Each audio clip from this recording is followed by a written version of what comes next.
Selamat datang di Fokus Missionaries. Sebelum menonton video ini, jangan lupa ya subscribe dan klik lonceng untuk video berikutnya. Terima kasih. Halo teman-teman, jumpa lagi dalam Kisah Misionaris.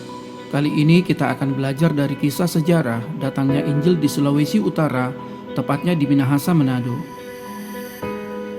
Perkembangan pengabaran Injil dan pendidikan Kristen di tanah Minahasa. Hal ini tidak terlepas dari peran dua misionaris Jerman yang dididik di Belanda, yaitu Johann Friedrich Riedel dan Johann Gottlieb Schwarz. Mereka berdua diutus oleh Nederland Zendeling Genootschap atau disingkat dengan NJG, Badan Pekabaran Injil asal Belanda. Pada tanggal 12 Juni 1831, mereka tiba di Minahasa untuk memberitakan Injil. Dan kemudian tanggal ini diperingati oleh Gemim sebagai Hari Pekabaran Injil dan Pendidikan Kristen di tanah Minahasa. Gemim adalah salah satu gereja reformer Protestan di Indonesia yang didirikan di Sulawesi Utara pada tanggal 30 September 1934. Kekristenan secara sistematis diperkenalkan di Minahasa oleh Johann Friedrich Riedel dan Johann Gottlieb Schwarz. Sebagai informasi, sebelum mereka datang ke Indonesia, mereka dididik di Belanda dan dikirim oleh The Netherlands Missionary Society, Badan Misi Belanda. Kemudian pada tahun 1880-an, populasi kekristenan bertumbuh sampai 80.000 jiwa. Di tahun 1876, penduduk Kristen diperhitungkan sebagai anggota gereja negara kolonial Belanda. Minahasa memiliki agama lokal yang mana penganutnya disebut sebagai walian. Namun setelah kekristenan masuk ke Minahasa, maka kekristenan dan budaya Minahasa tidak dapat dipisahkan sebagaimana identitas Islam dengan budaya Aceh atau Minangkabau yang tidak terpisahkan. Bahkan seorang teolog asal Indonesia, Jan Aritonang, mengatakan bahwa mungkin tidak ada wilayah di Indonesia di mana mereka menekankan hubungan yang tak terpisahkan antara identitas suku dan kekristenan sebagaimana suku Minahasa lakukan. Pada tahun 1817, Joseph Kam yang biasa disebut Rasul Ambon mengadakan perjalanan inspeksi ke Minahasa yang dilanjutkan dengan inspeksi kedua pada tahun 1819. Kemudian pada tahun 1821, Joseph Kam mengirim dua misionaris yang langsung meninggal dunia tidak lama setelah mereka tiba di Minahasa. Di tahun 1827, G.J. Hellendoorn dikirim oleh Joseph Kam untuk melayani di Manado. Tugas pertama yang dia lakukan adalah untuk melayani jemaat kecil yang berasal dari warga Eropa. Namun, Hellendoorn tidak hanya melayani jemaat Eropa. Tuhan menggerakkan hatinya untuk melayani penduduk asli yang sudah beragama Kristen. Hellendoorn banyak menghadiri pelayanan pendidikan untuk penduduk setempat, yang mana mereka-mereka inilah yang nantinya menjadi para pendiri sekolah di Minahasa. Dan sekolah-sekolah yang dibangun adalah pendidikan yang diorientasikan terhadap kegiatan keagamaan. Pada tahun 1832, Hellendoorn telah mengurus sekitar 20-an sekolah dan mendidik 700 murid sekolah. Dan ketika Hellendoorn meninggal dunia pada tahun 1939, Badan Misi Minahasa mengurus 56 sekolah dengan 4.000 murid.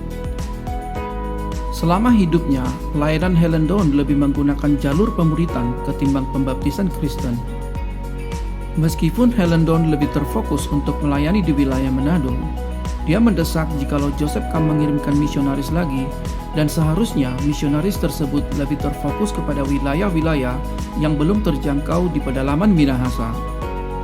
Atas penyertaan Tuhan, masukan dari Hellendoorn diterima baik oleh Joseph Kam.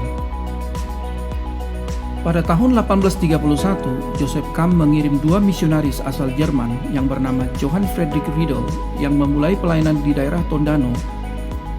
Ia melayani bersama dengan temannya yang bernama Johann Gottlieb Schwarz yang melayani di wilayah Langoan yang tidak terlalu jauh dari Tondano. Johann Gottlieb Schwarz lahir pada tanggal 21 April 1800 di Königsbergen, terletak di wilayah Jerman Timur yang sekarang ini sudah menjadi wilayah teritori negara Rusia yang disebut dengan Kaliningrad. Ayahnya adalah seorang pembuat sepatu yang memiliki kehidupan yang sangat spiritual. Kehidupan ayahnya inilah yang mempengaruhi Swartz ketika ia masih muda, tiada hari tanpa membaca Alkitab. Dia sangat tertarik dengan cerita-cerita para misionaris yang berjuang di tengah-tengah budaya dan agama asing. Namun, ia sama sekali tidak pernah punya ketertarikan untuk menjadi seorang di antara para utusan misi tersebut.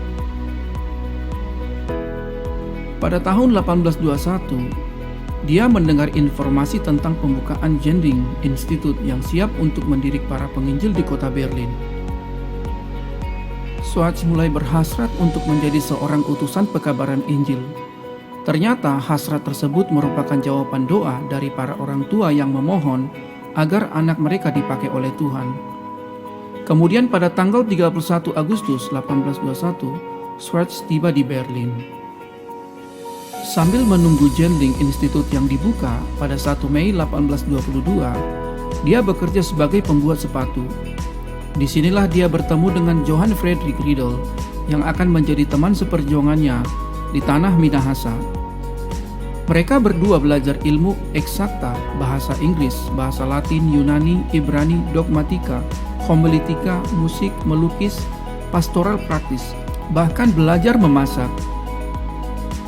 Oleh Nederlands Zendelingenootschap, Swartz diminta untuk mengupayakan pendidikan bagi tenaga-tenaga pribumi untuk memberitakan Injil, bukan dengan cara menyebarluaskan perbedaan konvensi, melainkan kekristenan dalam hati. Salah satu hal pokok yang ditekankan oleh Nederlands Zendelingenootschap adalah mengenai pembaptisan, ketulusan dan keyakinan iman kepada Yesus Kristus. Seorang calon baptisan harus menjadi kriteria utama dalam pembaptisan yang akan dilaksanakan oleh Swartz. Dalam melaksanakan tugas pemberitaan Injil, Swartz memakai metode yang sangat sederhana. Ia menggunakan kata-kata yang hidup, tanpa catatan dan tanpa buku-buku. Ia mengajarkan Injil melalui bahasa yang bisa dipahami masyarakat setempat. Dan karena pembawaannya yang ramah, ia mampu mengadakan pendekatan kepada mereka. Setelah beberapa tahun di ladang misi, Swartz mulai melirik pembangunan sekolah. Untuk mewujudkan hal ini, ia mengajak jemaat untuk membangun sekolah Kristen dan sekolah alifuru khusus bagi yang belum menerima Injil. Rencananya terwujud dengan baik berkat kerjasama dengan pemerintah ketika itu. Di kemudian hari, sekolah alifuru ini berubah menjadi sekolah Zending atau sekolah pekabaran Injil. Dari situlah cahaya penginjilan bersinar sehingga para orang tua pun turut mengikutinya. Kemudian pada tahun 1839, Swartz menikah dengan Constant yang belakangan banyak membantunya dalam mempelajari bahasa Minahasa. Selain melayani di daerah tempat tinggalnya di Langoan, ia juga sering memberitakan Injil ke daerah-daerah lain, mendirikan sekolah, mengajar keterampilan dan kesehatan. Selain ke Manado, Kema dan Likupang bagian utara, ia juga sampai ke pesisir selatan seperti Belang Retahan. Di mana-mana ia berusaha mendirikan sekolah, walau ia tidak terlalu pandai mengatur organisasi, tetapi ia memiliki jiwa yang besar dalam misi pelayanannya. Ia mengembara tidak henti-hentinya. Swartz begitu sibuk dan selalu memikirkan pembentukan jemaat serta kebutuhannya, termasuk gedung sekolah dan gereja, penataan dan penyusunan peraturan jemaat.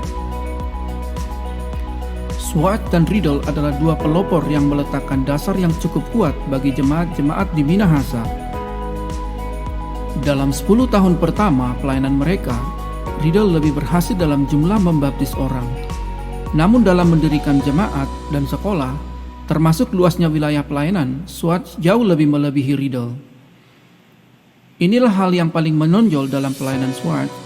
Di samping keberhasilannya mengajarkan keterampilan, teknik pertukangan, pertanian, kesehatan, dan membangun peradaban yang baik di tanah Minahasa. Johann Friedrich Riedel dengan istrinya yang berasal dari Haruku tiba di Manado pada tanggal 12 Juni 1831. Bersama dengan Jan Hellendoorn, mereka mengelilingi Minahasa untuk menentukan pusat stasiun agama Kristen Protestan, dan pilihan itu jatuh di wilayah Tondano. Saat itu penduduk Tondano kira-kira berjumlah 4.000 jiwa. Kota Tondano adalah pos pekabaran Injil pertama di tanah Minahasa. Johann Friedrich Riedel masih berdiam di Manado selama 3 bulan lamanya untuk mempelajari bahasa Tondano sebelum ia menempati posnya pada tanggal 14 Oktober 1831. Kepala Walak Tondano Tauliang saat itu adalah Boindrik Ratumbuisang, istri P. Walalangi. Nikolaus Philip Wilken dari Tomohon saat itu mengatakan, pada tahun 1838, Kepala Walak Tondano sudah menjadi Kristen. Dia turut serta memajukan perkembangan kepercayaan Kristen. Karena kepala-kepala walak itu sangat besar pengaruhnya di dalam masyarakat, maka usaha mereka sangat membantu dalam pekerjaan pekabaran Injil. Demikianlah mereka membangun kekristenan di Minahasa serta membangun peradaban yang lebih maju. Sampai di sini dulu kawan-kawan kisah misionaris kali ini. Mudah-mudahan melalui kisah ini dapat memberikan inspirasi baru. Terima kasih.